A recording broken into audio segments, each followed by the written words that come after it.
అప్పుల బాధలు వెంటాడుతున్నాయా? అయితే 6 JVR వారి జాతిరత్నాలు ధరించండి. హాయ్ హలో నమస్తే, వెల్కమ్ టు మనన్ టీవీ. ఇప్పుడు మనతో ఉన్నారు ప్రముఖ పొలిటికల్ అనలిస్ట్ డివి శ్రీనివాస్ గారు. ఒకసారి వారితో మాట్లాడే ప్రయత్నం చేద్దాం. నమస్తే సార్. నమస్తే సార్, డ్రైవర్ సుబ్రహ్మణ్యం కేసు మళ్ళీ ఇప్పుడు తెర మీదకి వస్తుంది. గతంలో చూసుకుంటే వైసీపీ ఎమ్మెల్సీ అనంతబాబు ఇందులో నిందితుడు. ఇప్పుడు బెయిల్ మీద అయితే బయట ఉన్నాడు. మళ్ళీ ఈ కేసు ఎందుకు రీఓపెన్ చేస్తున్నట్టు? అంటే ఇవాళ దళిత డ్రైవర్ సుబ్రహ్మణ్యం కిరాతక హత్య, మళ్ళా ఆ శవాన్ని డోర్ డెలివరీ చేయడం, అంటే తనే చంపానని ఆయన అంగీకరించాడు. ఇదే ఎమ్మెల్సీ అనంతబాబు పోలీసుల సమక్షంలో నేను చంపాను అని ఒప్పుకుని జైలుకి వెళ్ళాడు. ఓకే, అలాంటి వ్యక్తి బెయిల్పై విడుదల ఇవ్వటం, అతను మళ్ళీ ఊరేగించటం, అతన్నే మరి జగన్మోహన్ రెడ్డి మొన్న ఎన్నికల ప్రచారంలో పక్కన పెట్టుకుని తిప్పడం సిద్ధం సభల్లో. సార్, అప్పుడప్పుడు అనిపిస్తుంది ఇది రౌడీ రాజకీయాలా అనిపిస్తుంది సార్. అంటే ఇప్పుడు అతనేంటి, అతని ద్వారా నీకు ఓట్లు వస్తాయా? ఇవాళ ఆ కుటుంబం ఏది, ఆ డ్రైవర్ సుబ్రహ్మణ్యం కనీసం అతని కుటుంబ సభ్యులు మాకు న్యాయం చేయండి, మీరు ముఖ్యమంత్రిగా ఉన్నారు అంటే వాళ్ళకి అసలు అపాయింట్మెంట్ కూడా ఇవ్వకపోవడం. అంటే ఇవాళ అతనేంటి, వాళ్ళ తల్లి ఏమంటుంది, సుబ్రహ్మణ్యం తల్లి, నా కొడుకు చాలా బలవంతుడు, ఇతను పెట్టలాగా ఉంటాడు. ఎవరు? అనంతబాబు. ఇతను అతన్ని చంపాడంటే నేను నమ్మను. ఇతను ఒక్కడే కాదు, ఇంకా అనేక మంది కలిపి చంపారు. ఏది, అది సామూహిక దాడి.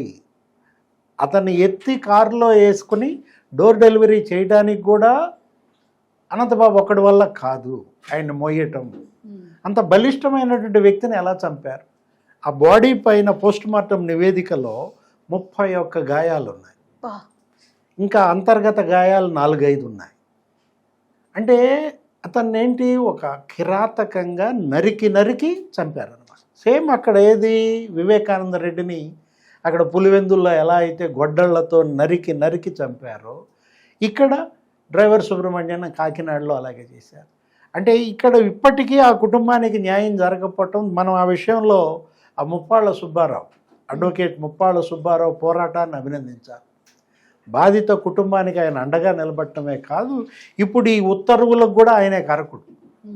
ఏది, ఈ కేసు రీఓపెన్ చేయటం కోసం ఒక పెద్ద సుదీర్ఘ న్యాయ పోరాటం చేశాడు ముప్పాళ్ళ సుబ్బారావు. ఇప్పుడు ఆ కేసు రీఓపెన్ చేయటమే కాదు, 90 రోజుల్లో అభియోగ పత్రం దాఖలు చేయమని. ఎక్కడున్నాడు అనంతబాబు? పరారయ్యాడా? అంటే వైసీపీ వాళ్ళంతా ఈ కేసులు, ఈ ఇంటరాగేషన్ పరారవటం మనం చూసాం. ఇప్పుడు మళ్ళా పరారీ అయినటువంటి వైసీపీ నేతల జాబితాలో అనంతబాబు కూడా చేరాడా? అతను ఏంటి, ఈ కేసును అడ్డం పెట్టుకుని అతను బయటపడటం కోసం క్యాస్ట్ సర్టిఫికేట్, తప్పుడు కుల ధృవీకరణ పత్రం, ఇప్పుడు కాపు అయితే కొండ కాపుగా చూపించి SC/ST కేసు తన పైన లేకుండా చేసుకోవటం. మృతుడు SC, దళిత కుటుంబానికి చెందినవాడు. ఎందుకు చంపినట్టు సార్ ఆయన్ని? అవి బయటికి రావాలి. ఏది, ఇవాళ అనంతబాబుకు సంబంధించినటువంటి అరాచకాలకు అతను సాక్ష్య. అతని కళ్ళ ముందు ఇంకెన్ని హత్యలు జరిగాయి. ఇప్పుడు అతను ఒక మాఫియా డాన్.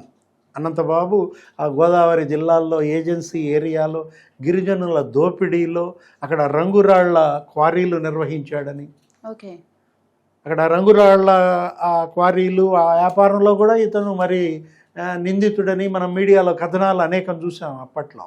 తూర్పుగోదావరి ఏజెన్సీ ఏరియాలో అక్కడ ఓట్లు వేయాలన్నా, అక్కడ ఉన్నటువంటి గిరిజనులను బెదిరించి అక్కడ ఎవరు గెలవాలన్నా ఆ అభ్యర్థులంతా డమ్మీలే. గెలిచిన ఎమ్మెల్యేలంతా ఇవాళ మొత్తం వాళ్ళ లెటర్ ప్యాడ్లు, వాళ్ళ యొక్క పవర్ అంతా ఇతని చేతిలో పెట్టాల్సిందే. దాంతో సరిపుచ్చుకోక ఇక చివరికి ఏకంగా ఎమ్మెల్సీ చేశారు.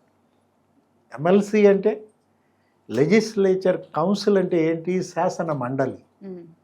అంటే రాష్ట్ర స్థాయిలో అది పెద్దల సభ, దేశ స్థాయిలో పెద్దల సభ రాజ్యసభ, అంటే దిగువ సభ లోక్సభ అంటారు. ఇక్కడ రాష్ట్ర స్థాయిలో అసెంబ్లీ. ఇదేంటి, ఇది నేరుగా ఎన్నికయ్యే ఎమ్మెల్యేలు వెళ్ళే సభ. ఎవరిని నువ్వు కౌన్సిల్కి పంపాలి? సుదీర్ఘ రాజకీయ అనుభవం, సుదీర్ఘకాలం ప్రజాసేవ చేసినటువంటి వాళ్ళు, విద్యాధికులు, లేకపోతే జర్నలిస్టులు, కళాకారులు, వీళ్ళని ఎంపిక చేసి పంపిస్తారు కౌన్సిల్కి. సరే, ఇంకా ఆశ్చర్యకరమైన విషయం ఏంటంటే జగన్మోహన్ రెడ్డి గారు ఈ హంతకుడు, ఇప్పుడు హంతకుడు అనే అనొచ్చు కదా సార్, హంతకుడిని పెట్టుకుని ప్రచారానికి తిరగడం ఏంటి సార్? తన క్యాన్వాయ్లో ఎక్కించుకొని తిప్పేవాడు. ఏది ఎప్పుడు ఆ గోదావరి జిల్లాలకు అతను పర్యటనకి వెళ్ళినా బహిరంగ సభ పైన జగన్మోహన్ రెడ్డి ఒకవైపు చేత్తో అభివాదం చేస్తుంటాడు, నమస్కారం చేస్తుంటాడు, ఇంకోవైపు అనంతబాబు. అంటే ఏంటి, బెదిరించటమా, ప్రజల్ని బ్లాక్మెయిల్ చేయడమా, ఇతనే తన నాయకుడని ఇవాళ అసలు అతన్ని ఎమ్మెల్సీ చేయడం అంటే రౌడీల లేళ్ల అప్పిరెడ్డి ఇక్కడ గుంటూరు నుంచి ఆయన కూడా ఎమ్మెల్సీ.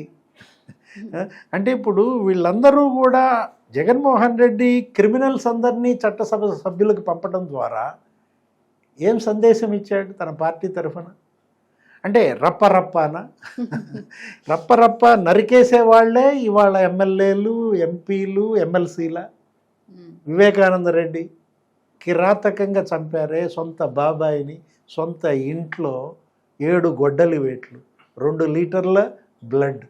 ఆమె ఏమంది, డాక్టర్ సునీత, ఇప్పుడు నీ చెల్లెలే కదా, ఏమంది, నా తండ్రి రక్తంతో తడిసిన సింహాసనం మీద నువ్వు కూర్చున్నావన్నాయి. అదేమంటే ఆమెనే బ్లాక్మెయిల్ చేశాడా జగన్మోహన్ రెడ్డి? ఏమో నువ్వు మీ ఆయన కలిపి చంపించారేమో అన్నాడట. ఇప్పటికీ ఆమె న్యాయ పోరాటం కంటిన్యూ చేస్తూనే ఉంది. అవినాష్ రెడ్డి బెయిల్ మరి అది కూడా వచ్చినట్టుంది కోర్టు దగ్గర. మళ్ళీ అది ఏమో జరుగుద్దో చూడాలి. ముందు అసలు కొన్ని అంశాలే అడిగినట్టుంది కోర్టు కూడా, ఆ క్లారిటీ. అసలు సిబిఐ వివేకానంద రెడ్డి హత్య కేసుని క్లోజర్ చేసిందా, ఆ క్లోజర్ రిపోర్ట్ ఏదో అడిగినట్టుంది. అసలు మీరు ట్రయల్, ఇన్వెస్టిగేషన్ 2 ఏకకాలంలో చేయగలరా? దాన్ని బట్టి నేను అవినాష్ రెడ్డి బెయిల్ పిటిషన్ మీద తీర్పు చెప్తానో ఏదో అన్నట్టున్నారు. ఈరోజు ఇవాళ అనంతబాబు ఇష్యూ, ఇవాళ పునర్విచారణ, మరి నెక్స్ట్ ఆయన జైలుకి గనక వెళ్ళడం తథ్యం అయితే ఇవాళ ఏంటి, దళిత కుటుంబాలు. అతనేదో ఉపాధి కోసం నీ దగ్గర డ్రైవర్గా చేరాడు, నువ్వు చెప్పిన పనులన్నీ చేశాడు. ఆ కుటుంబానికి నువ్వు ఇచ్చిందేంటి? ఇవాళ ఆ కుటుంబం రోడ్డున పడింది. అరే చంపటం కాదమ్మా, చంపి డోర్ డెలివరీ చేస్తారా? అంటే చట్టాలు కూడా ఏం చేయలేవనా, అంతేనా? అంటే ఈ ప్రభుత్వం మాది, జగన్మోహన్ రెడ్డి ఇవాళ ముఖ్యమంత్రి, మా నాయకుడు, మేము ఏది చేసినా చెల్లుబాటు అవుద్దన్నా?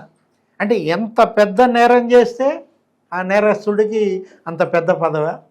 అంతే. ఇప్పుడు మాచర్లలో మనం చూసాం, బొండా ఉమాను, బుద్ధా వెంకన్న, వాళ్ళేదో అక్కడ లోకల్ బాడీ ఎలక్షన్స్లో భయభ్రాంతులకు గురి చేస్తున్నారు, నామినేషన్ ఏమీ లేదంటే వాళ్ళు నామినేషన్లు ఎంచడానికి అక్కడికి వెళ్తే తలల బద్దలు కొట్టారు. ఒక పెద్ద రాడ్డు తీసుకుని అప్పటినే ఏది ఎదురు బొంగుతో తలపగల కొట్టాడు హైకోర్టు అడ్వకేట్ కిషోర్. అసలు వీళ్ళు భయపడిపోయారు. బొండా ఉమా ఎమ్మెల్సీ, ఇతను మాజీ ఎమ్మెల్యే ఎవరు, బొండా ఉమా, బుద్ధా వెంకన్న ఎమ్మెల్సీ. వాళ్ళకి వాళ్ళ పోలీసు రక్షణతో చుట్టూతో తిప్పి పంపిస్తే ఆ కొట్టినాడిని మున్సిపల్ చైర్మన్ చేసి. ఫ్యాక్షనిస్టులు అందరూ వైఎస్ఆర్సీపీలోనే ఉన్నారంటారా సార్? కేర్ ఆఫ్ అడ్రస్ అంటే క్రిమినల్స్, రౌడీలు, గుండాలు. మీ రాజకీయాలకు సంప్రదించాల్సిన చిరునామా వైఎస్ఆర్ కాంగ్రెస్ పార్టీయా? జోగి రమేష్ ఆయన ఏంటి, అసలు ఏకంగా చంద్రబాబు ఇంటిపైనే దాడికి 100 కార్లు రౌడీలతో వెళ్తే రఘురామకృష్ణరాజును ఉద్దేశించి సభలో పచ్చి బూతులు తిట్టాడు మంత్రి. ఏకంగా మంత్రి చేసి పారేశాడు అతన్ని. మనం అనుకున్నది అదే అనమాట. ఎంత పెద్ద నేరం చేస్తే జగన్మోహన్ రెడ్డి అంత పెద్ద పదవి ఇస్తాడు అని. అంటే నేరస్తుల పార్టీగా అసలు ఏంటి వాళ్ళ, అసలు ఆ పార్టీ అబ్రివేషనే మారిపోయిందా? వైఎస్ఆర్సీపీ అంటే బూతులు మాట్లాడినా కూడా సార్, ఆ పార్టీ పేరే వైఎస్ రప్పరప్ప, లేకపోతే సి అంటే క్రిమినల్స్ పార్టీయా? ఎవరు అన్నారు ఆ మాట కూడా, రప్పరప్ప అని పెట్టేసుకోండి మీ పార్టీ పేరు అని. గొడ్డలో లేకపోతే ఏదో సింబల్ పెట్టుకోండి మీకు సింబల్గా.